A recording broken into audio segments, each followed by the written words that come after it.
مما ذكر النووي في أربعينه عن النبي صلى الله عليه وآله وسلم قال: الحمد لله تملأ الميزان، وسبحان الله والحمد لله تملأان أو تملأ ما بين السماء والأرض.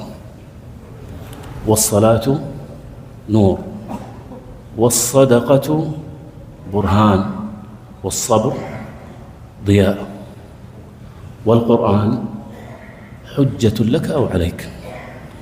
كل الناس يغدو فبائع نفسه فمعتقها أو موبقها. في هذا الحديث بين رسول الله صلى الله عليه وسلم خصالا من الخير ينتفع بها الإنسان في دينه ودنياه.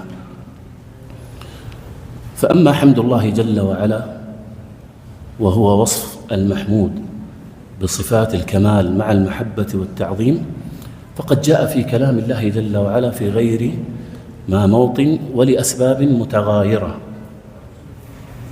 فقد يحمد جل وعلا لما قام به من الصفات.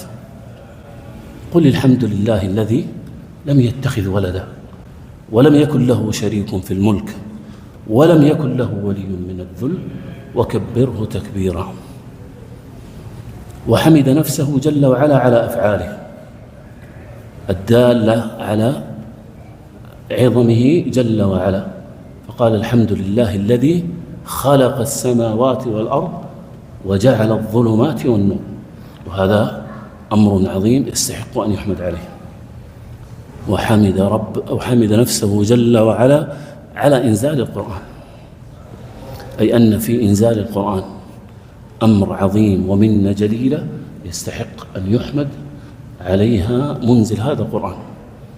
الحمد لله الذي أنزل على عبده الكتاب ولم يجعل له عوجا. نعم، يستحق أن يحمد على هذا.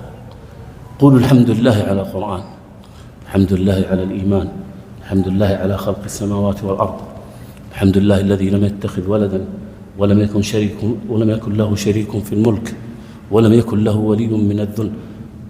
يحمد جل وعلا على كل هذا. ثم جمع النبي صلى الله عليه وسلم في الجملة الثانية بين الحمد والتسبيح. والحمد والتسبيح في الحقيقة تخلية